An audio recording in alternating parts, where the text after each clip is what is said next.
So long as Sifuna does not insult Raila, does not fight Raila directly, he can win this senatorial seat without Raila's backing. In fact, Raila can back another candidate and Sifuna can still win. Raila can back Sakaja and Babu Wino can still win. So long as they are not seen to be directly fighting Raila Odinga. If one part of ODM followed Raila to Ruto, there will be a big chunk of ODM remaining. And who would represent that chunk? Sifuna. You can't ignore him. The opposition, in fact, will embrace Sifuna so powerfully, they will prevail upon anybody not run against him for Senate. So that Sifuna will be facing a Ruto candidate. And you can see how unpopular that candidate will be in Nairobi. I'm talking about Nairobi. So Sifuna is not a person who should be worried about whether or not he has a future in politics. Should he get to a point where he calls it quit with Baba, but does so as a gentleman, as a son leaves his father's homestead to go and set up his own homestead.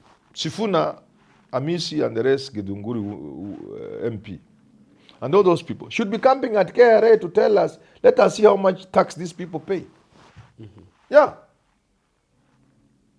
We have a right to know on behalf of the people of Kenya. These people who give millions every weekend, how much do they pay in taxes? Where are their returns?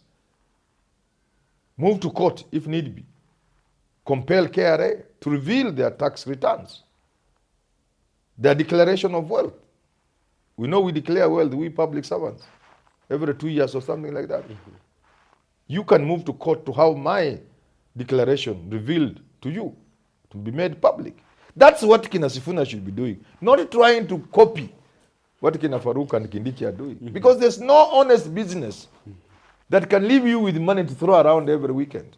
Tired of the same old shopping experience? Step into a smarter way to shop with Whiten Group, Kenya's go-to online store for quality you can trust. From gadgets and homeware to everyday essentials, we deliver convenience right to your door. Fast shopping, secure payments, and top-notch customer care, all in one place. Visit whitesandgroup.com today. Whiten Group, simple, reliable, delivered.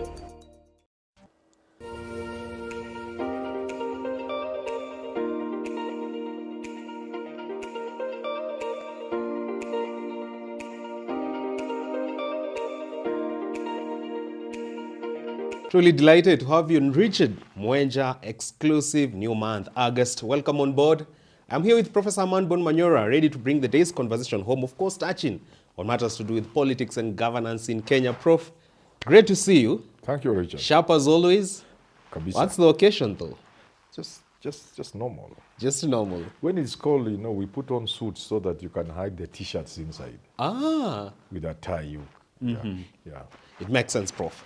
So over the weekend, Prof, we saw Caleb Amisi host a number of leaders, but the chief guest therein was Edwin Sifuna, ODM Secretary General, and they were there in Trans Nzoia County for an empowerment program, but out of it came so much for our politics here in Kenya. Yes. One of the things that came out of it was the new conditions set by Edwin Sifuna, and he has threatened that he will lead a mass walkout out of ODM party in the event Raila Odinga endorses President William Ruto for another term come 2027.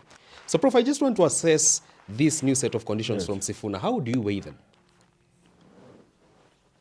Well, it's very difficult to weigh in on this. First of all, they are insiders. There are things they know we don't know. So if they say that in the event Raila and ODM decide to back Ruto in 2027, they will out. How if they know that Raila will not do that? They are insiders. Maybe they know. Maybe they know there's no way Raila will back Ruto. There's no way ODM will back Ruto in 2027. So they could just be playing. They could just be playing. And maybe they know certainly that Raila will back Ruto and ODM will back Ruto. And for that matter, they are already preparing the ground. So it could be a question of preparing the ground. Sending signals to the other side. The Manyora side. The other, they call themselves the loyal opposition. Is it royal or loyal? United Loyal Opposition. Loyal. Loyal to who? To us? Perhaps. So, it's a way, it could be a way of telling the loyal opposition, here we come. Yeah. Oftentimes, Prof, you've argued that Raila Odinga has always been the wind beneath the wings of Edwin Sifuna, Party Secretary General. But in the event that Edwin Sifuna comes from ODM Party, do you foresee that being now the start of his political obituary? You've always said there are people whose political career starts and ends with Raila Odinga. Is he one of those? No, yes and no. Yes, because Sifuna ni kijana ya Raila. Everybody knows that. He could not have gotten where he has gotten, at least in the time he got there, without Raila. And therefore, to that extent, he owes much to Raila Odinga. As for the future, it depends on how you look at it. I've always argued that if you are within the reach of Raila in terms of constituency, say you are the governor of Busia, or you are somewhere in Nyanza, and to a reasonable extent Nairobi, you are a senator or an aspiring senator or governor, and you are a Raila man, you are in ODM. To be seen to be fighting Raila directly will spell doom to you. But to have your own opinion and mind on things is okay. You can differ with Raila and still win. But to be seen to be fighting Raila directly, that I can tell you will spell doom for you. So if Raila joins Babu, in like charting your own path without necessarily antagonizing Raila, you have a very good chance. That's the first way of looking at it. That so long as Sifuna does not insult Raila, does not fight Raila directly, he can win this senatorial seat without Raila's backing. In fact, Raila can back another candidate and Sifuna can still win. Raila can back Sakaja and Babu Wino can still win. So long as they are not seen to be directly fighting Raila Odinga. Secondly, Sifuna is like a child in your homestead. Certainly, he owes everything to you because you are his father. Even the house from which he is speaking, when he gets out of his house to speak, is in your compound. Most likely you participated in putting up that Simba for him. But he's that son who can go and buy his own land and put up his own mansion. Yeah, so you can see Sifuna has gotten to a point where he has his own feet. He can stand on his feet. That's the truth. Because Sifuna is not a person you can ignore in national politics. You can't write him off? No, you can't, not writing him off, ignoring him. You can't talk of national politics without mentioning people like Sifuna. You can't. Because, look at this way, ODM is an important component in the politics of this country, in the matrix of this country. So, if one part of ODM followed Raila to Ruto, there will be a big chunk of ODM remaining. And who would represent that chunk? Sifuna. You can't ignore him. The opposition, in fact, will embrace Sifuna so powerfully, they will prevail upon anybody not run against him for Senate. So that Sifuna will be facing a Ruto candidate. And you can see how unpopular that candidate will be in Nairobi. I'm talking about Nairobi. So Sifuna is not a person who should be worried about whether or not he has a future in politics. Should he get to a point where he calls it quit with Baba, but does so as a gentleman, as a son leaves his father's homestead to go and set up his own homestead. Yeah. While in Transactional County, we saw Kaleba Misi invite a number of parliamentarians. Among them, we saw Githunguri Member of Parliament, Gathoni Wamushomba. Yes. And you could tell that even from the empowerment program itself, it was centered to bring the national appeal. Some have interpreted this as the uprising of a third force. Do you think that this is just the start of a new coalition in the making, one which has young legislators and people who have an alternative view from their political godfathers? Well, it may be so, but you see, I don't seem to like the idea of copying this thing of empowerment. These are the things we are fighting in this country. We are saying leaders should not purport to have the resources from their pockets to develop this country. That's a wrong way to go. So if these people are young and they are copying Kina Farooq and Kindiki, then they are already wrong. Dead on arrival? Yeah, they are already dead on arrival. It's wrong. We don't want leaders to pretend they have money to give us. Because it will be stolen money. Where would you get your money to give people? Those people who are there, they are not, I don't know what businesses they do. And in fact, even if you are a billionaire businessman, can you go and get your 10 million and just give out every weekend? Because once you start the empowerment, that was in Sabauti. It should go to Githunguri. Yeah. Then it should go to Nairobi. Then it will go to another place. Nyali, Muhammad Ali. Where are they going to get the money from? Are they telling us they too are also doing extortion in parliament? Because if they don't have business and they don't have access to state resources, then perhaps if they are in committees, they will be doing extortion to get money to throw around. An honest salary cannot leave you with money to throw around in the so-called empowerment. An honest business cannot have money to set aside to throw around every weekend in empowerment. So they already gotten it wrong. And for that reason, the fact of being young is not coming out very well. They should come up with a new way of looking at things. They should take government to task. They should be camping at KRA. Sifuna, Amisi, and the rest, Githunguri MP, and all those people should be camping at KRA to tell us, let us see how much tax these people pay. Yeah.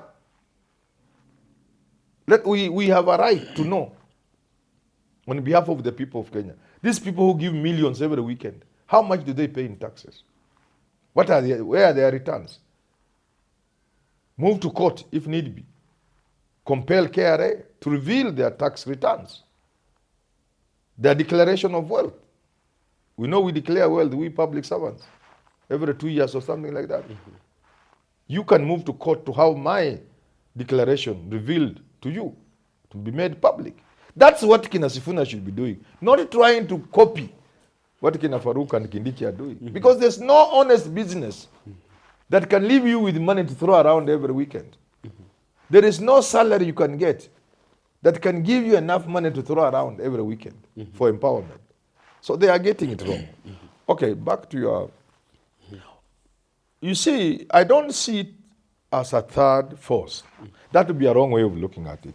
Let's just say the young legislators who want to make their contribution. Not in empowerment, their contribution in the direction the country is going to take. So if they get together to try to put in check the only politicians, tell them, look here, you have messed this country. Let us change the course. That would be a good idea. But if they say they were trying to get together to get power, and then kina wazee nao wanataka power, Gen Z wako, Ruto atapita nao mbio. Asubuhi na mapema. Wow. It will be the best ride of his life. Ruto will just be laughing. So it cannot be a third force in that manner, that they too can produce a presidential candidate, as Kina Manyora and the rest produce, and as Kina Gen Z perhaps also produce. That will not serve the purpose. That will not work well for the opposition.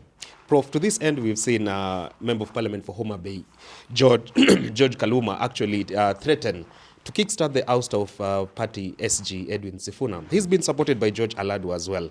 And a while back, you talked about how Kaluma is now playing blind sycophancy. For George Aladu, you've always said, within ODM, he has outlived his usefulness. Do you think this new threat to Sifuna is coming from a point of envy or just sibling rivalry? They are not in Sifuna's league. When you are up there, people try to throw stones at you. You know, the proverbial tree with fruits. People throw stones. Sifuna is a big tree with big fruits, many big juicy fruits. So people will throw stones. So Kaluma and Aladu, they are not in Sifuna's league. I tell you, Sifuna has gone to the National League. He's at the top. You cannot talk about the future of this country without people like Sifuna. You'll be lying to yourself. Ababu Namwamba comes no close to Sifuna? No, those are... He allowed certain things to get in the way. You know, this journey is difficult, and I've told you. The people we admire, the young Turks, they have fallen by the wayside, leaving the likes of Mutumishi and the Gitobu Manyara. The rest have fallen by the wayside. It's not easy. Politics has become so transactional. You are a serious politician living in Buruburu. You look at guys in Kitusuru, you say, why can't I be to Kitusuru? Why can't I be in Karen? And finally you get to Karen. By the time you are getting to Karen, you throw everything you used to have. Those things don't even fit in your house in Karen.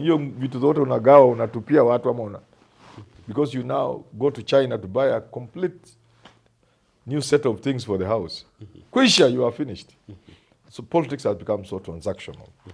That many of the people who would have been big people, who have been serious people in the fight for good governance and democracy and human rights, have fallen by the wayside. So we celebrate those like Gitobu Manyara, like Wafula Buke, who are still struggling. And therefore, the people like Ababu Namwamba, who had a very promising future in terms of politics, they have fallen prey to the transactional politics we have in this country. Prof, when it comes now to the future of ODM party, do you believe its future lies in the prospects of its fielding a presidential candidate in 2027? Because every election cycle, ODM has always fronted a candidate for the presidency. This time round, should Raila not field a candidate, do you see that as now the slow and natural death of ODM? There's no way a big political party cannot field a presidential candidate. Parties are formed for the purpose of getting power. Directly or indirectly, but mainly directly. ODM is beyond getting power indirectly. But it happens. When Uhuru led KANU in supporting Kibaki in 2007, it was rather out of the way. It's not the normal thing. So either ODM will field a presidential candidate or they'll support another candidate. If things don't change, then they'll support Ruto. And that the Raila ODM. Unfortunately, there will be another ODM. Just from that move? Yes. There will be another ODM. Because ODM is a political party, but also it is what it is because it has certain figures in it. It has certain regions in it. So you can remain with ODM, or UDA for that matter. But when certain chunks of it have left, they don't need to form another party to say anything. They just have to leave. And obviously what you have is a split. A split does not always mean the party has to split and register two parties. A split happens when significant portions of the membership of that party shift allegiance. And align themselves to other factions or other parties. So ODM certainly will support. It doesn't look like, unless Raila runs, I'm not seeing ODM fielding somebody. Unless Raila Odinga runs. Unless he runs. Now, if he doesn't run, he will support Ruto. If he doesn't support Ruto, he will support somebody in the opposition. But there is also a third possibility, which is a very dangerous possibility. Tell us. If Raila were to support somebody like Sifuna as a candidate. For the presidency? Yes. Sifuna? It will be very serious. I'm telling you, it will be a very serious card. Because that will have the impact of, first of all, uniting ODM. The very fact of Raila leaving Ruto will be so powerful in uniting ODM that Sifuna will start off with a lot of support. Secondly, Sifuna being a Luhya, 100% of the Luhya vote. This time Luhyas who don't register and who don't vote will register and vote. Those are millions of votes. They won't listen to Mudavadi and Tangula? Yes. No, they can't listen to those. Third,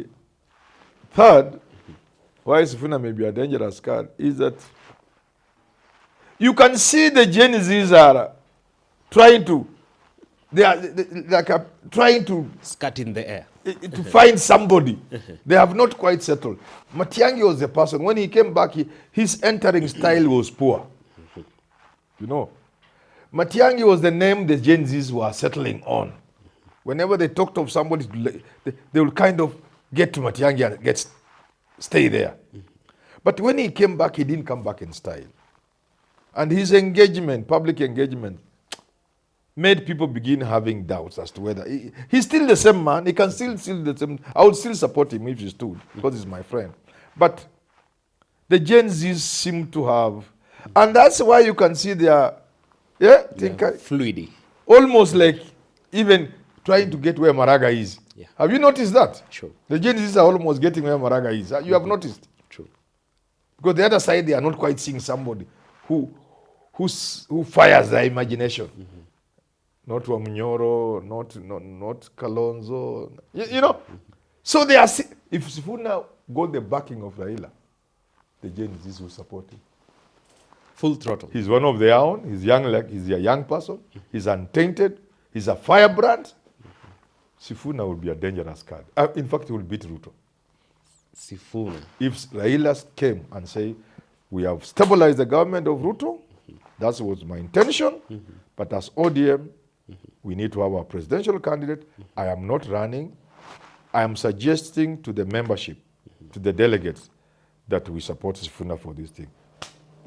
Sifuna tosha. Kwisha, hiyo imeisha hivyo, hiyo imeisha. Hiyo hakuna kitu kingine nabaki. That is a dangerous card. It is gone. You cannot beat him.